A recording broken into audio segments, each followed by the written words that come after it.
चलो, this is the first lectures of the chapter number 7 system of particles and rotational motions. देखो वैसे तो ये एनसीईआरटी में दिया हुआ चैप्टर्स है, तो कंबाइन चैप्टर है दो पार्ट्स में। ओके, सिस्टम ऑफ पार्टिकल्स अलग टॉपिक है, रोटेशनल मोशंस अलग टॉपिक है, राइट। और जब आप गुजरात बोर्ड की जो लास्ट बुक्स थी उसके अंदर जनरली ये दो चैप्टर्स अलग अलग आते थे।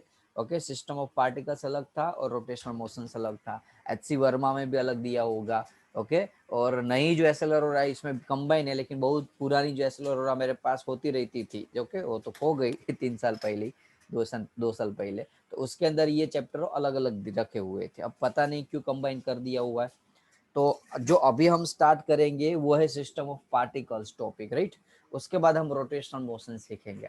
देखो, रोटेशनल मोशन एग्जाम के पॉइंट ऑफ व्यू से आईएमपी है, लेकिन सिस्टम ऑफ पार्टिकल्स आपके जी नीट के पॉइंट ऑफ व्यू से आईएमपी है। इनकी बेसिक कंसेप्ट आपका सिस्टम ऑफ पार्टिकल्स से क्लियर होगा। Rotational motions is nothing different, but compare to आप आगे के चैप्टर्स जो भी लीनियर मोशन सीखे हुए हैं, तो उसका ही कॉपी टू कॉपी है, बस खाली चेंज कर देने। क्योंकि यहाँ आप लीनियर मोशन में जो डिस्टेंस, डिस्प्लेसमेंट, वेलोसिटी, एक्सेलरेशन, मास, ये सब कुछ, फोर्स, ये सब कुछ सीखे थे, तो same to same terms, same to same concept के अंदर आएगा, बस उसके नाम चेंज हो जाएंगे।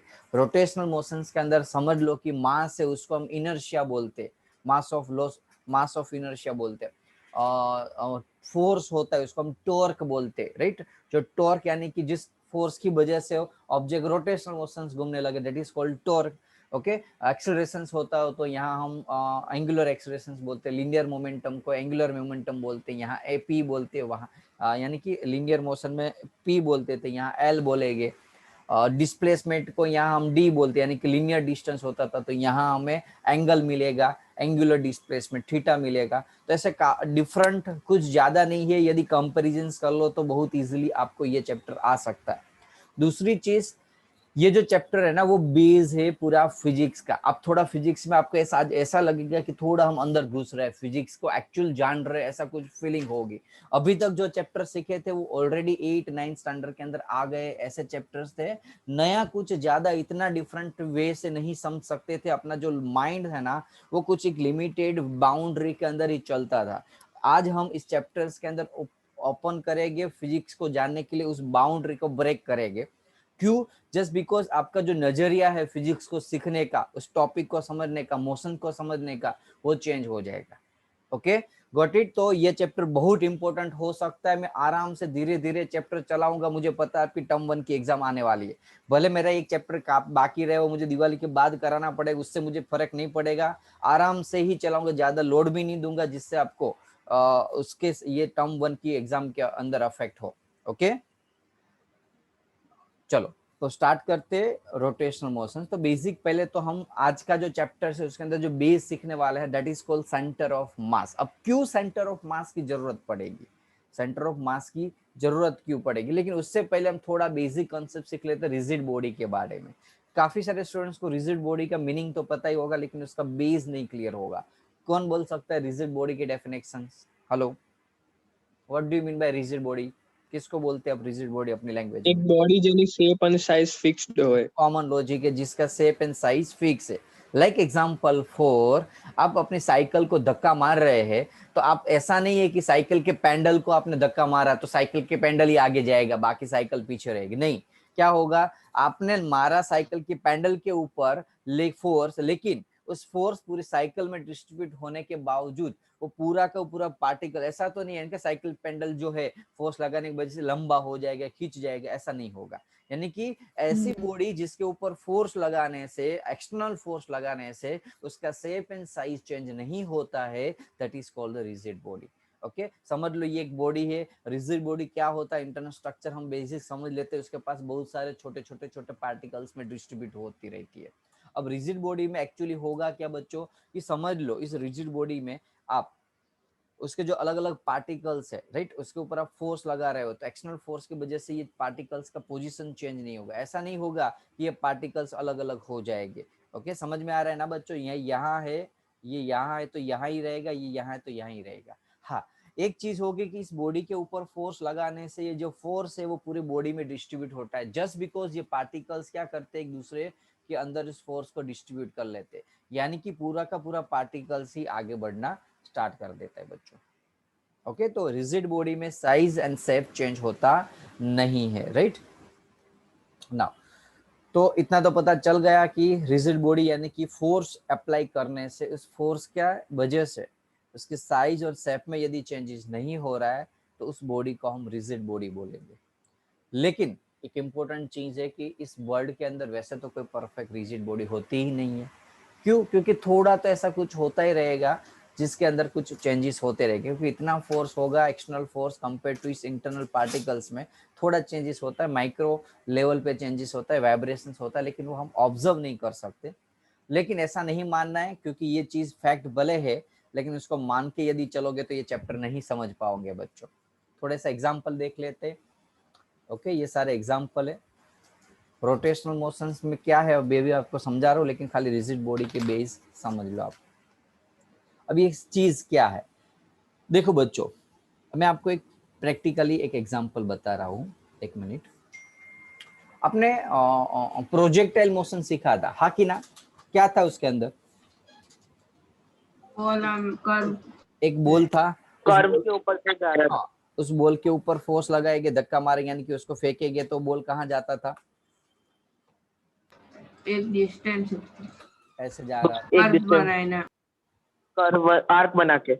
ओके, ऐसे जाएगा। तो अब यहाँ देखो बच्चों, एक्चुअली चीज क्या है समझ लो। इस बॉल को थोड़ा मैं मैग्नीफाई करता हूँ।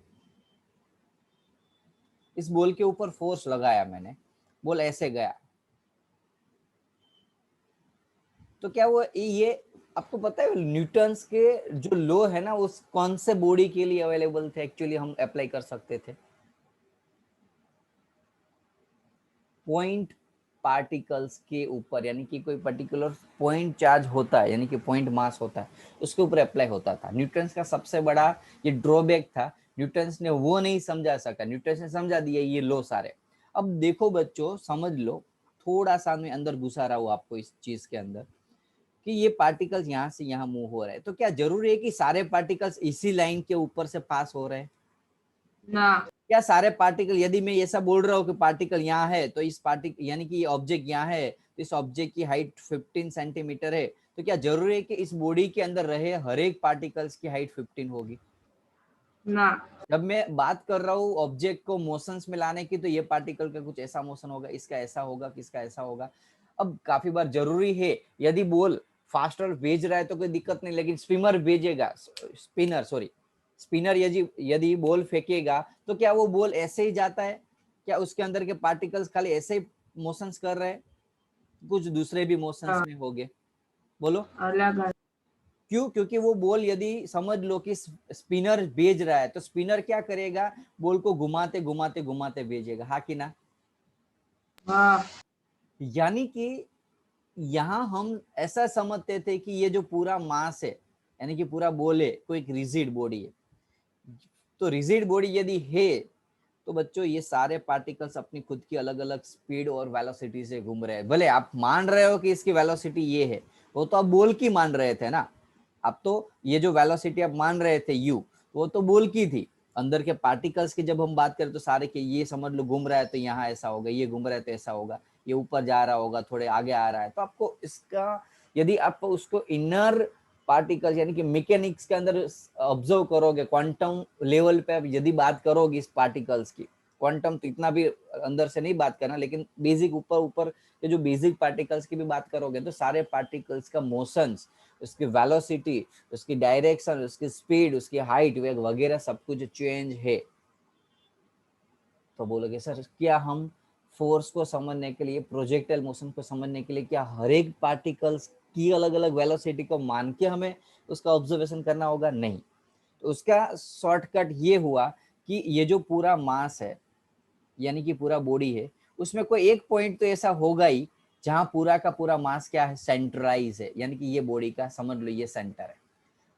तो अब हम क्या करेंगे, उस पूरे बॉडी का नहीं, उस सेंटर ऑफ बॉडी का जिसको हम सेंटर ऑफ मास बोलते हैं उसका मोशंस को ऑब्जर्व करेंगे और उसकी कैरेक्टरिस्टिक को समझेंगे, उसके सारे फॉर्मूला को डिराइव करेंगे। Do you understand what I am trying to say बच्चों? थोड़ा हाँ सर। डाइजेस्ट होना टफ है, लेकिन अंदर घुसो तो आपको फील होगा कि ये क्या मैं कहना चाहता हूँ आपको। मैं पूरी बॉडी की जब बात कर रहा हूँ तो अंदर के पार्टिकल्स अलग अलग हो जाते हैं, तो उसका साइज, शेप, मास, वेलोसिटी चेंज होती है। तो मानो किसकी, ये पार्टिकल की लूं, ये पार्टिकल की लूं, ये पार्टिकल की लूं। चलो आप बोले सर सारे पार्टिकल की, इतने सारे पार्टिकल की सेपरेटली हम वेलोसिटी और कैरेक्टरिस्टिक ढूंढने बैठेंगे तो दिमाग का दही हो जाएगा यार। तो इसीलिए हम क्या करेंगे, कोई एक पॉइंट को मान लेते हैं पूरी बॉडी में से, समझ लो ये पॉइंट पी है। इस पॉइंट जो है वो पूरा ऑब्जेक्ट का मास यहाँ सेंट्रलाइज हुआ है, यानी कि ऐसा समझ लो आप इस बॉडी को इस पॉइंट के ऊपर आप धक्का दोगे ना तो पूरी बॉडी के ऊपर इक्वली फोर्स डिस्ट्रीब्यूटेड होता है। लाइक एग्जाम्पल 4 बच्चों, पेन आपके सामने है, पेन के कॉर्नर पे आप जोर से उंगली मारो तो क्या होगी, लगाओ लॉजिक, गोल गोल घूमेगी। लेकिन समझ लो वो पेन है उसके एग्जैक्ट मिडल में, वैसे थोड़ा इधर उधर, आपको यदि एग्जैक्ट उसका सेंटर ऑफ मास पता है तो उसके वो एग्जैक्ट वो पॉइंट के ऊपर आप फोर्स, स्ट्रेट फोर्स लगाओगे तो क्या होगा, स्ट्रेट जैसे 10 लाइन सीधी जैसे। तो इसका मीनिंग क्या हुआ कि यदि आप उस पेन के ऊपर फोर्स लगा रहे हो, ये पेन है समझ लो, यहां फोर्स लगा रहे हो, तो क्योंकि वो फोर्स सेंटर ऑफ मास से नहीं लगता, इसलिए एक्चुअली उसकी जो इफेक्ट होगी वो कुछ डिफरेंट होगी और रोटेशनल मोशंस करना स्टार्ट हो जाएगी। तो ऐसे काफी सारी चीज इंटरेस्टिंग लेवल पे, इंटरनल लेवल पे हमें इस चैप्टर्स के अंदर सीखनी है। दो तीन दिन पहले मुझे शायद ब्रिजेश तूने डाउट एक भेजा था, याद हो तो, टेबल वाला। मैंने बताया था कि वो मैं कॉन्सेप्ट को समझाने के बाद उसको समझाऊंगा। ओके, उस टाइम मैंने सॉल्यूशन इसलिए नहीं भेजा था, लेकिन तुझे जल्दी थी इसलिए बाद में मैंने सॉल्व करके भेज तो दिया, लेकिन इसलिए तुझे वो फील नहीं हुआ था वो सम, जस्ट बिकॉज यहाँ जो हम बात कर रहे थे उसमें थोड़े पार्टिकल इधर थे, थोड़े पार्टिकल इधर थे। हम मास माने तो किसको माने, ये मास ले, ये मास ले, इसलिए आंसर mgl/2 आता था तेरा, हाँ कि ना?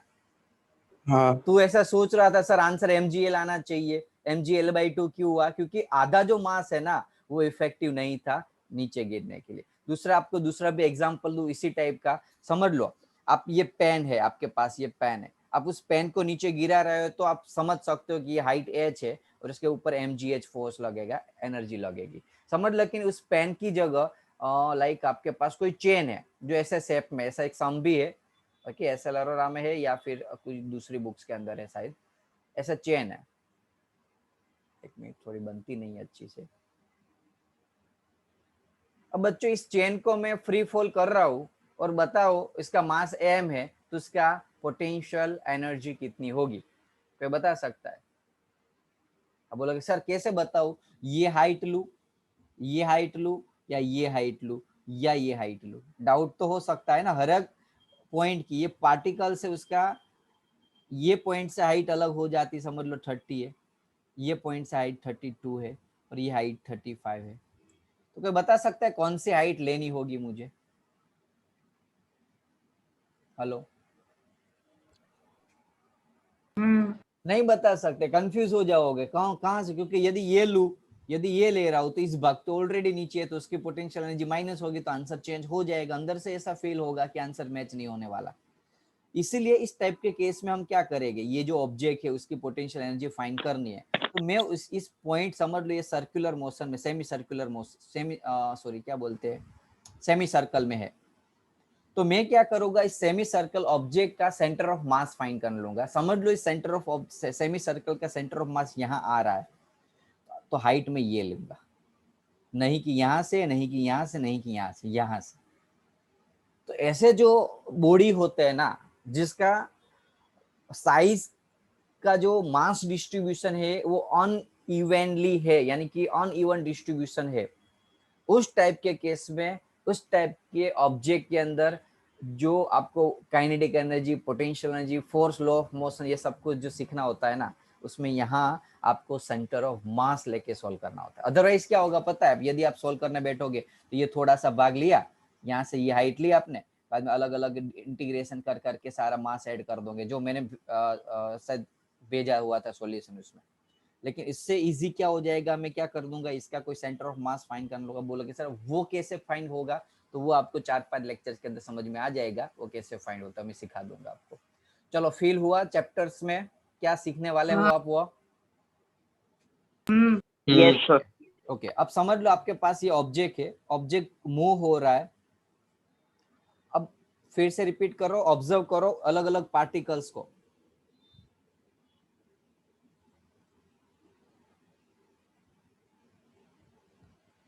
क्या हो रहा है कुछ बता सकते हो? सारे के सारे पार्टिकल्स देखो, ये पार्टिकल की बात करो तो ये ट्रांसलेशन मोशन कर रहा है, ये ट्रांसलेशन मोशन कर रहा है, ये ट्रांसलेशन, यानी कि इस ऑब्जेक्ट जो है ना उसमें सारे ट्रांसलेशन मोशन है।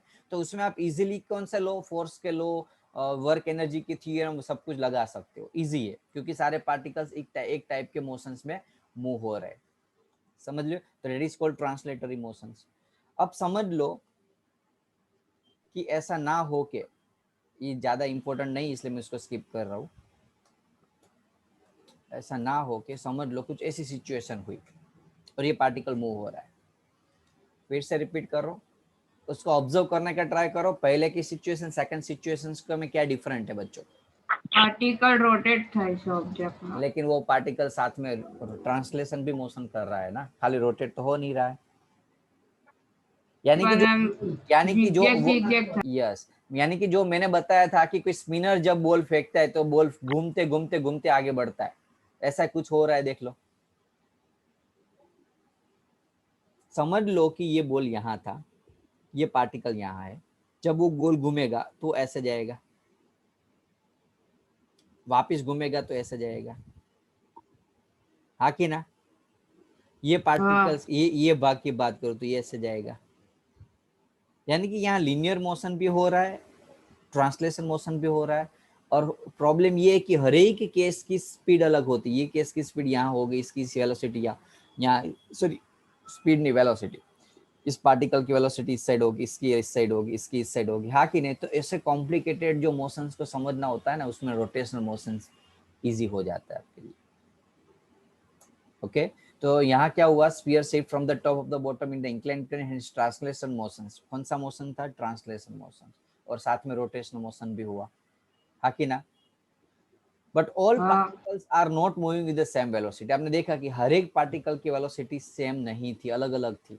मीन्स व्हाट, ये पार्टिकल्स हो तो ट्रांसलेशन मोशन कर रहा है। यदि ये बॉल की जब मैं बात कर रहा हूँ, समझ लो, यदि मैं ऐसा बोल रहा हूँ कि ये जो बॉडी है वो तो ट्रांसलेशन मोशन कर रही है, लेकिन उसके अंदर के जो पार्टिकल्स है वो रोटेशनल मोशन कर रहे हैं। पहले के केस में क्या था बच्चों कि ये ऑब्जेक्ट भी ट्रांसलेशन मोशन कर रहा था, उसके अंदर के पार्टिकल भी ट्रांसलेशन मोशन कर रहे थे, तो कोई दिक्कत नहीं थी, आप इजीली उसके अंदर सारे लो अप्लाई कर सकते थे। लेकिन यहाँ तो सिचुएशन चेंज हो जाएगी। तो यहाँ ऑब्जेक्ट में ट्रांसलेशन मोशन के साथ साथ अभी कुछ दूसरा भी मोशन है, उस मोशन को हम बोलेंगे रोटेशनल मोशन। उस मोशन को हम क्या बोलेंगे? Rotation motion. कोई डाउट है किसी को? ओके, उसके एग्जाम्पल तो ऐसे मैंने आपको बता दिए थे, फेयर एंड पॉटर्स वाले एग्जाम्पल है, राइट। अब क्या होगा, देखो एक चीज देखो, ये जो सारे पार्टिकल्स है ना, उसका मैं यदि समझ लो कि थोड़ा सा समझाऊं, थोड़ा एग्जैक्ट तो नहीं बनेगा, इसमें एक पॉइंट एक ऐसा था जिस पॉइंट के आसपास ही सारे पार्टिकल गुम हो रहे थे। समझ लो, ये पार्टिकल्स की बात करूँ तो ऐसे गुम हो रहा था, ये पार्टिकल की बात करूँ तो ऐसे गुम हो रहा था, ये पार्टिकल की बात करूँ तो ऐसे घूम रहा था, हाँ कि ना।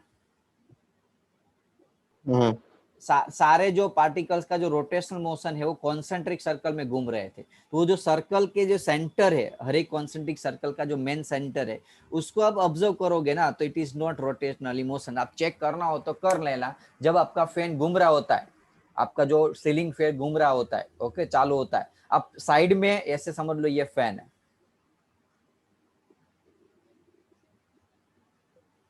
ये आपका फैन है। आप यहाँ डालोगे तो आपकी उंगली घूम जाएगी, लेकिन आप यहाँ रखोगे ना, कितना भी फास्ट होगा ना, कुछ आपके ऊपर इफेक्ट नहीं होगा, आपको ऐसा लगेगा वो स्टेडी है, हाँ कि ना।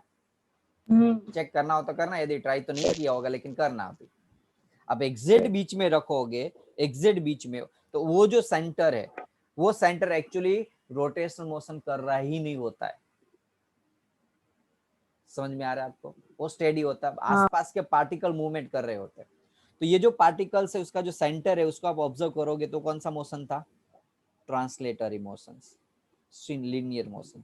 तो अब हम क्या करेंगे कि जब मुझे इस बॉल का, जब मुझे ऐसा कुछ एग्जाम में पूछा और ऐसा फ्रिक्शनल फोर्स या कुछ फोर्स लगाना या फिर मोशन, स्पीड, एक्सेलरेशन फाइंड करने को पूछा, तो मैं क्या करूंगा, ये पाथ लूंगा और ये ऑब्जेक्ट का ये डिस्टेंस लूंगा और ये मोशन लो लूंगा, ट्रांसलेशन मोशन। यानी कि रोटेशनल मोशन है रोटेशन, लेकिन उसके अंदर जो लो हम अप्लाई करते हैं वो कौन से यूज हो गए, लीनियर मोशन वाला है। कीप इन माइंड, यानी कि आपका लीनियर मोशन क्लियर होगा, motion in 1 dimension, motion in 2 dimension, force and law of motion, work and power energy. यदि ये कॉन्सेप्ट क्लियर होगा तो इस चैप्टर में आप आराम से सम सोल्व कर सकोगे। खाली फॉर्मूला भी सेम टू सेम रहेगा, F is equals to B mass into acceleration होता है लीनियर मोशन में, और रोटेशनल मोशन में tau is equals to moments of inertia into alpha होता है। F का टाउ, M का I, A का F एक्सेलरेशन। यानी कि फॉर्मूला में खाली अल्फा आपको पता चल गया कि मुझे फोर्स की जगह टाउ यूज करना है, बस खत्म। बाद में आप फॉर्मूला उसका खुद बना सकते हो, मास का मोमेंट ऑफ इनर्शिया और A का अल्फा। भाई समझ में आ रहा है ना मैं क्या कर रहा हूँ? आपको ये फॉर्मूला ये फॉर्मूला याद है तो आपको नए कुछ फॉर्मूला इस चैप्टर में याद रखने की जरूरत नहीं। कल आपको क्या याद रख लेना है, बस वो याद रखना है, थीटा की जगह में क्या यूज करूँ, लीनियर मोशन डिस्टेंस की जगह में क्या यूज करूंगा तो थीटा यूज करूंगा, वेलोसिटी की जगह क्या यूज करूंगा, एंगुलर वेलोसिटी ओमेगा यूज करूंगा, एक्सेलरेशन की जगह अल्फा यूज करूंगा, फोर्स की जगह टाउ यूज करूंगा, मास की जगह मोमेंट ऑफ इनर्शिया यूज करूंगा। मुझे पता है अभी आपको ये याद नहीं रहेगा, वो तो रोटेशनल मोशन सेकंड चैप्टर के अंदर आएगा पूरा। अभी जो मैं समझा रहा हूँ ये आपको यही समझा रहा हूँ। ओके, 4, 5, 6 लेक्चर के बाद ये सब कुछ कॉन्सेप्ट आएगा, वो मैं बाद में आपको समझाऊंगा, लेकिन खाली जस्ट बता रहा हूँ मैं आपको। चलो तो आगे बढ़ते टॉपिक में। तो इतना तो पता चल गया कि यदि प्योर ट्रांसलेटरी मोशन है तो सारे ऑब्जेक्ट लीनियर मूवमेंट करेंगे, प्योर ट्रांसलेटरी मोशन तो सारे पार्टिकल्स भी लीनियर मोशंस करेंगे, लेकिन प्योर रोटेशनली मोशन है तो सारे पार्टिकल्स क्या करेंगे, रोटेशनल मोशंस भी करते। ओके, किसके अगेंस्ट, स्ट्रेट लाइन जिसको हम एक्सिस बोलते, ये जो एक्सिस थी ये नीचे आ रहा था तो ये एक्सिस है, तो उस एक्सिस के आस पास रोटेशनल मोशंस करते रहेंगे। ओके, तो center of mass of the body is point at which the applied force produce translatory motions but no rotations। समझ में आया अब ये स्टेटमेंट क्या कहना चाहता है? सेंटर ऑफ मास क्या है इस ऑब्जेक्ट में, सेंटर ऑफ मास क्या था यहाँ, तो centre of mass of the body is the point, वो पॉइंट है which at which an apply force, इसके ऊपर लगा हुआ फोर्स ट्रांसलेटरी मोशन करता है, नहीं कि रोटेशनल मोशन। समझ में आया कि नहीं अब आपको? इस पॉइंट को हम बोलेंगे सेंटर ऑफ मास। यूट्यूब पे एक वीडियो है, मैं अभी जल्दी मैं थोड़ा लेट हो गया तो मैं भूल गया आपको बताना, लेकिन आप इस टाइप का कुछ वीडियो है, यहाँ दिख रहा है आपको, ruler is balance on the finger. आपने बहुत बार ट्राई किया होगा ऐसी चीज। ओके, काफी सारे स्टूडेंट्स वो बुक घुमाते उंगली के ऊपर। ओके, ये सारी चीज क्या है, वो उंगली कहाँ रखनी है वो आपको कैसे पता चलेगा? तो आप क्या करोगे, वो आपके माइंड के अंदर ऑटोमेटिकली सेटअप हो ही जाएगा, इस साइड मास ज्यादा है, इस साइड मास कम है, तो जहां मास ज्यादा है उस साइड पे उंगली रखोगा तो सेंटर हो जाएगा, बैलेंस हो जाएगा। ऐसा जरूरी नहीं है, समझ लो कि आपके पास स्केल ऐसी है तो उसका सेंटर ऑफ मास इस साइड आने वाला है, तो आप यहाँ से घुमाओगे। स्ट्रेट है तो आपको पता है एग्जैक्ट बीच में आने वाला है। फिर समझ में आ रहा है मैं क्या कह रहा हूँ? तो that is called centre of मास, कि यहाँ इस मास के लेफ्ट साइड और राइट साइड पे मास जो है, ऊपर और नीचे जो मास है वो पूरा का पूरा बैलेंस है। और उस पॉइंट यदि आप फाइंड कर लोगे तो आप चाहे दुनिया की कोई भी ऑब्जेक्ट हो उसको बैलेंस कर सकते हो आपकी फिंगर के ऊपर, बस उसको उठाने की ताकत होनी चाहिए।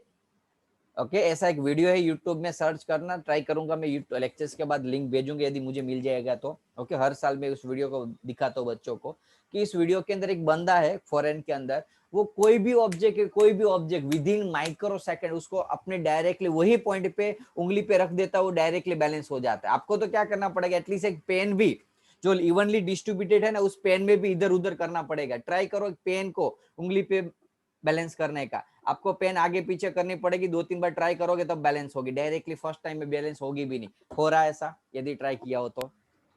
किया यदि ट्राई, आप बैलेंस करो पेन को उंगली से, आपको इधर उधर थोड़ी करनी पड़ेगी पेन को, बाद में बैलेंस हुई। ट्राई करो यार, कंपलसरी करना है सभी स्टूडेंट्स को। किया सभी ने? हाँ ट्राई। हाँ सर। ओके, एक दो बार ट्राई करना पड़ा, इधर उधर करना पड़ा, हाँ कि ना? सर इवनली हाँ। डिस्ट्रीब्यूटेड, एकदम हाँ, इजी सर। इजी सामने दिख रहा है कि इतने इवनली डिस्ट्रीब्यूट, फिर भी आपको इधर उधर करने पड़ता है। तो साइकिल जैसे कॉम्प्लिकेटेड ऑब्जेक्ट होता है, अलग अलग पाथ में, अलग अलग शेप में, उस सारे ऑब्जेक्ट का एक सेंटर ऑफ मास होता है। यदि उस मास के ऊपर आप पकड़ लो ना, तो पूरा का पूरा बॉडी फिंगर के ऊपर हो जाता है। उस पॉइंट को हम सेंटर ऑफ मास बोलते हैं, उस पॉइंट को हम बोलेंगे centre of mass. Generally physics में उसको हम सेंटर ऑफ ग्रेविटी बोलते हैं, जिस एक्चुअल में उसको हम सेंटर ऑफ ग्रेविटी बोलते हैं। लेकिन अभी इतना मैं आपको कॉम्प्लिकेटेड नहीं कर रहा हूँ कॉम्प्लिकेशन, कि मास और ग्रेविटी को आप अभी टेम्पररी सेम ही समझो। ओके, उसके बीच में भी डिफरेंट है। ओके, मैं बाद में आपको समझाऊंगा रोटेशनल मोशन में क्या है डिफरेंट वो। ओके, ये रूलर वाला एग्जांपल मैंने आपको बता दिया, वही चीज जो अभी मैं बोल रहा था ना, वही चीज है। ओके, अब आते हैं सेंटर ऑफ मास के ऊपर। Now consider the following figure. इस फिगर में आप देख रहे हो ऑब्जेक्ट रोटेशनल मोशंस भी कर रहा है, ये घूमता घूमता ऐसे जा रहा है, और साथ में इसका एक पॉइंट है, ये सेंटर ऑफ मास है, जो कर रहा है ये इस टाइप का मोशन। वो चेंज नहीं होगा, उसके आसपास ऑब्जेक्ट चेंज होगा, इसका रोटेशन इसके आसपास चेंज होगा, लेकिन बीच का पॉइंट जो है वो सेम टू सेम ही रहेगा। Means what, all the point accept the one single point don't have the fix part of motion. इस टाइप के मोशंस में एक पॉइंट के अलावा, ये जो बिग पॉइंट है ना, उसके अलावा कोई भी एक पॉइंट होगा नहीं ऐसा जो एक फिक्स पाथ में घूम रहा है, हाँ कि ना? देखो, हर एक पॉइंट के अलग अलग पाथ है।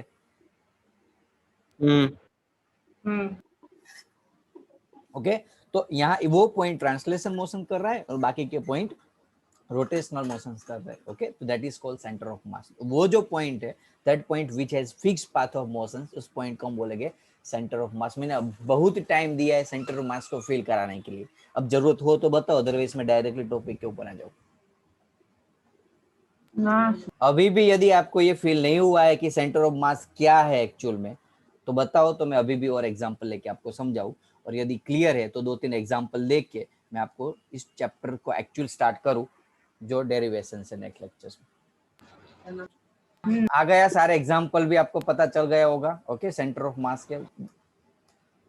अब हम लेते हैं थोड़ा डेरिवेशंस जो इम्पोर्टेंट है आपके लिए, और थोड़ा सा बेसिक इंफॉर्मेशन दी हुई है, आप रीड कर लो। ओके, आपको खुद भी लिख सकते हो, क्या क्या मैं अभी नहीं बता रहा, आप अपने हिसाब से देख लो, रीड कर लो क्या है। अलग ये ऑब्जेक्ट है, 2 ऑब्जेक्ट है, इस 2 ऑब्जेक्ट समझ लो, ये मेरे पास ये 2 ऑब्जेक्ट है। Okay, M1 and M2। अब मैं क्या करूंगा, उस ऑब्जेक्ट का कुछ फिक्स पोजीशंस करने के लिए मैं कोई ग्राफ आसपास बना देता हूँ। अब इजी करने के लिए मैं उसको एक्स एक्सिस के ऊपर ही ले लेता हूँ। चलो, अब चाहो कहीं भी ग्राफ बना सकते हो, ऐसा जरूरी नहीं, आप ऐसे भी ग्राफ बना सकते हो। समझ में आ रहा है ना? आप ऐसे भी ग्राफ बना सकते हो, आप ऐसे भी ग्राफ बना सकते हो।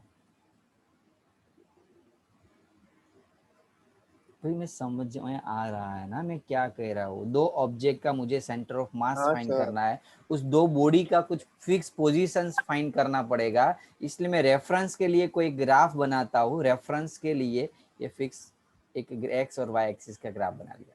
अब ये दोनों पॉइंट एक्स एक्सिस के ऊपर आ रहे हैं, समझ लो इस पॉइंट का डिस्टेंस है एक्स वाई। थोड़ा मैं इस साइड बनाता हूँ, ये ऑलरेडी है इसके अंदर ही, चलो ड्रॉ करने की क्यों जरूरत है। ये रहा मास M1 और ये मास M2, और ये इस 2 बॉडी का सेंटर ऑफ मास है।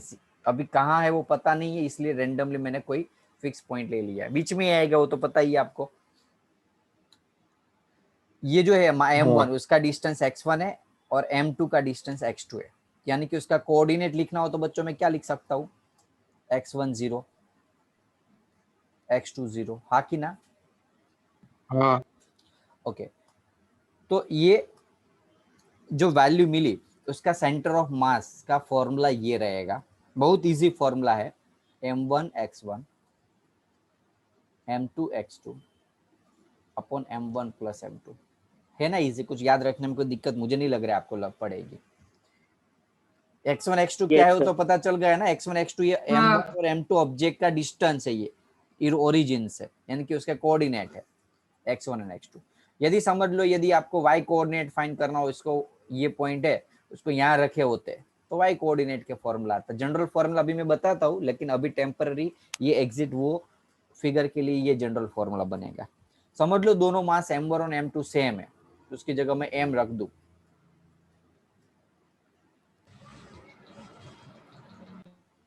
m1 और m2 सेम है, तो उसकी जगह m रख दूं, तो यहाँ से ऊपर m कट बाहर निकलेगा x1 x2 upon m। और नीचे 2m, m कट, तो सेंटर ऑफ मास कहाँ आया बच्चों? x1 plus x2 by 2। बोलो फील हुआ यस का? ओके, अब समझ लो, एक मिनट, ओके एक मिनट बेटा, चलो अब समझ लो कि ये पार्टिकल्स है। ये तो हमने पर्टिकुलर लिखा कि भाई ये एक्स एक्सिस के ऊपर ही थे, तो जरूरी नहीं कहीं भी हो सकते हैं। तो यदि ऐसे दो पार्टिकल नहीं, कोई एन पार्टिकल्स की यदि बात की होगी, यदि समझ लो बहुत सारे पार्टिकल्स हो, बहुत सारे पार्टिकल्स, तो उसका जनरल फॉर्मूला क्या बनेगा सेंटर ऑफ मास का? बहुत सारे हो तो m1 x1 m2 x2 डेस डेस डेस mn xn, हाँ कि ना? और नीचे बनेगा m1 plus m2 plus m3 डेस dash dash dash dash mn। अब इस फॉर्मूला में कुछ ज्यादा रखा नहीं है, इजी है। तो उसका जनरल फॉर्मूला बनाना हो तो मैथ्स वाले तो इजीली उसका आंसर दे सकते हैं। क्या लिख सकते हैं उसका जनरल फॉर्मूला? सिग्मा वाला mi xi M i is X equals I to T 1 से n, i is equals to 1 to n, हाँ कि ना? हाँ यस और सर। नीचे क्या लिख सकते हैं? m1 m2 प्लस mn को sigma mi i is equals to 1 से n। ये उसका जनरल फॉर्मूला मिला। बाय वाले को भी इतना तो पता चलेगा, ऑलरेडी 10th स्टैंडर्ड के अंदर आ गया है, ऐसा कुछ हार्ड नहीं है। ये हुआ एक्स एक्सिस के लिए। सिमिलरली यदि ये वाई एक्सिस होता तो बच्चों यही फॉर्मूला बनता, खाली m1 y1 m2 y2 ऐसे होता। ओके, जनरल फॉर्मूला वही बनता। मैं आपको जनरल फॉर्मूला ही बता देता हूँ बच्चों एन पार्टिकल्स के लिए। समझ लो ये अलग अलग, ये 3 डायमेंशन ऑब्जेक्ट है। समझ में आ रहा है? 3 डायमेंशन ऑब्जेक्ट यानी कि कहीं भी हो सकता है, एक्स भी हो सकता है, वाई भी हो सकता है, जेड भी हो सकता है। इस पार्टिकल्स है m1 जिसका r1 वेक्टर है, m2 इसका r2 वेक्टर है, m3 है, m4 है, डेस डेस डेस ये mn है जिसका rn वेक्टर है। समझ लो इस सारे वेक्टर को मैंने ओरिजिन पॉइंट से लिया, ओरिजिन पॉइंट से लिया, तो का सेंटर ऑफ मास कहाँ आएगा? वो सेंटर ऑफ आर क्या बता रहा है आपको? सेंटर ऑफ मास बता रही, वेक्टर फॉर्म के अंदर है, समझ लो। तो फॉर्मूला ये बनेगा m1 r1 m2 r2 dash dash dash mn rn divided by, मुझे पता है अभी काफी सारे स्टूडेंट्स को भी ये जम नहीं रहा है, डोंट वरी, एक दो सम लूंगा ना तो सब कुछ समझ में आ जाएगा। ये जनरल फॉर्मूला हुआ। बोलो कोई डाउट इसमें? चलो एक काम करो, फटाफट से रीज्वाइन कर लो, विद इन 1 मिनट रही है, इसलिए जल्दी से करना बेटा, मुझे लेक्चर है 5 बजे इसलिए।